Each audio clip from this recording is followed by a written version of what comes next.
তার ফসল আদি কমজোরি হয়, হয় পোকা লাগে, না হয় আলু পচানি ধরে। সবসময় যদি ফসল প্রত্যেক বছর যদি কমজোরি হয়, মনটা খারাপ না খুশি? কিন্তু দেখে তার পার্শ্ববর্তী ভাইয়ের ফসল সবসময় ভালো হয়। উনি চিন্তা করলেন কি ব্যাপার, আমার পার্শ্ববর্তী ভাইয়ের প্রতিবেশী সবসময় আবার তো ভালো হয়, আমার খারাপ হয়, কারণটা কি? তখন বাড়িতে টেনশন টেনশন আর টেনশন, তুই স্বামী স্ত্রী পরামর্শ করতেছে, কারণটা কি? তুমি পীরের দরবারে যাও, হুজুরের কাছে যাও, আমাদের জন্য যেন একটু দোয়া করে, বা ফসল ভালো হওয়ার কোন তদবির আছে কিনা সেজন্য আমাদের জন্য দান করে।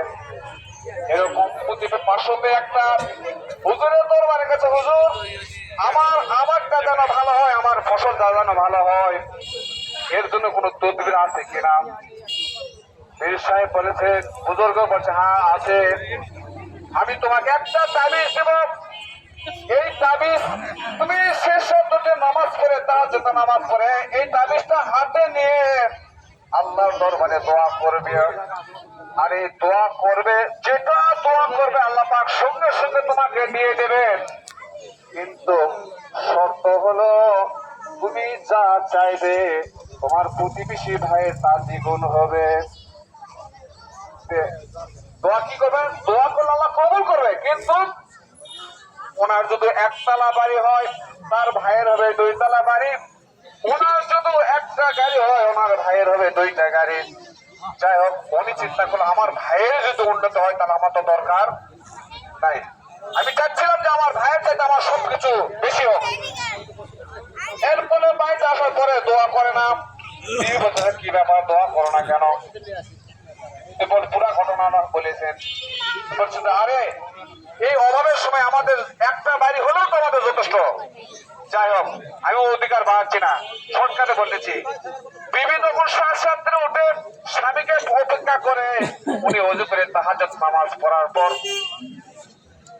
আল্লাহ দরবারে কবুল করতে, আল্লাহ আমরা গরিব মানুষ, আমাদেরকে 10 বিঘা সম্পত্তির মালিক বানিয়ে দাও, আমাদের মাটির ঘর, ফেরের ঘর, আমাদেরকে একতলা একটা বিল্ডিং বানিয়ে দাও, আমাদের বাড়ির সামনে একটা পুকুর বানিয়ে দাও, আমাদের একটা গাড়ির মালিক বানিয়ে দাও। ওনার চাওয়া পাওয়া যা কিছু দোয়া করছে, রাত্রে ঘুম থেকে চেতন পায় দেখে আল্লাহ পাক তাদেরকে পুরা যা চাইছে পুরা দান করতে পারে। সুবহানাল্লাহ। উনি দেখে যে আমি বিল্ডিং এর নিচেই একতলা ঘরের ছাদের নিচেই শুয়ে আছি। যাই হোক, খুশিতে বাঘ এরপরে যখন বাইরে গেছে, দেখে তার প্রতিবেশী দোতলা বিল্ডিং হয়ে গেছে। বলে সুবহানাল্লাহ। চিন্তা করলো, মানুষ হিংসা হলে যা হয়, যে কারো উন্নতি কেউ সহ্য করতে পারে না, সবাই চাই আমি ভালো হই।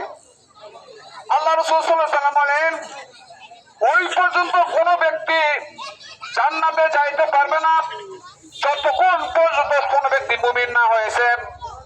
ওই পর্যন্ত কোন ব্যক্তি মুমিন হতে পারবে না যতক্ষণ না নিজে যা পছন্দ করে তার ভাইয়ের জন্য ওটাই পছন্দ না করছে। মানে সুবহানাল্লাহ। তাহলে আমরা এই গুণ যতক্ষণ আমাদের মধ্যে না আসবে ততক্ষণ আমরা মুমিন হতে পারবো। এরপরে ওই ব্যক্তিটা রাগান্বিত হয়ে গেলেন, আমার চাইতে আমার প্রতিবেশীর উন্নতি বেশি হয়ে গেল। উনি এখন রাগের বশবর্তী হয়ে ওনার বিবির দোয়াতে উনি পাইছেন। এরপরে উনি আবার রাতের বেলা উজু করে তাহাজ্জুদ করে ওই তাবিজটা কেনা হাতে নিয়ে আবার দোয়া করছে, আল্লাহ আমার যেন একটা চোখ কানা হয়ে যায়। দোয়ার শব্দ কি? ইনাস যা হবে প্রতিবেশী তার ডবল। দেখো, এত মনের ভেতরে হিংসা যে আমার একটা চোখ কানালেই থাকবো, কিন্তু ওর যেন 2 চোখকে দেখতে না। বর্তমানে আজকে আমাদের সমাজ থেকে শুরু করে সংসদ পর্যন্ত আমাদের এই হিংসির কারণে আমাদের দেশটা পিছনে যাইতেছে। আজকে আমাদের মনের কোন্দল দূর করতে হবে, মনের হিংসা দূর করতে হবে। আল্লাহ রাসূল সাল্লাল্লাহু আলাইহি ওয়াসাল্লাম বলছেন, 3টা জিনিস মানুষকে ধ্বংস করবে, লোভ, হিংসা আর অহংকার। এই 3টা জিনিস আমাদের পরিপূর্ণতার মধ্যে আছে, আছে কি নাই? যার কোনো আমাদের সমাজের উন্নতি নাই, আমাদের নিজের উন্নতি নাই, আমাদের ফ্যামিলির উন্নতি নাই, সংসার থেকে সব জায়গায় আমাদের ধস নেমে গেছে। কারণটা কি? এই হিংসায়। আমরা হিংসা ক্রোধ সবকিছু দূর করে আজকে আমাদের দেশনেত্রী খালেদা জিয়ার রুহের মাগফিরাতের উদ্দেশ্যে আমরা এই দোয়ার মজলিসে বসছি।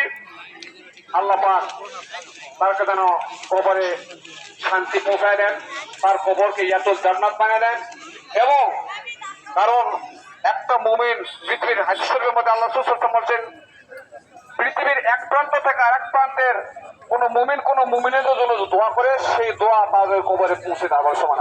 যেরকম আমরা বিকাশে এক মোবাইল থেকে আরেক মোবাইলে রিচার্জ করে দেই, যেরকম ব্লুটুথে আমরা একটা থেকে আরেকটা পার্কে দেই, শেয়ার হেডে যখন একটা থেকে আরেকটা পার্কে দেই, এরকম দোয়ায় রেসানি যাকে বলা হয়, দোয়ায় সবরে সানি, একজন দোয়া করলে আরেকজনের কবরে সেটা সবরে সানি পৌঁছে দেওয়া হবে সমান। আল্লাহ রাসূল সাল্লাল্লাহু আলাইহি ওয়াসাল্লাম বলছেন, যখন কোনো ব্যক্তি কবরে যায় দুনিয়া থেকে, যখন তার মা, তার বাবা, তার ভাই, তার আত্মীয় স্বজন, তার বন্ধু বান্ধব তাকে মহব্বত করে নিয়ে বা তার গোত্র বংশ দলীয় লোক যদি তার জন্য দোয়া করে, সেই দোয়া পাহাড়ের মতো বড় করে তার কবরে পৌঁছে দেওয়া হবে সুবহানাল্লাহ।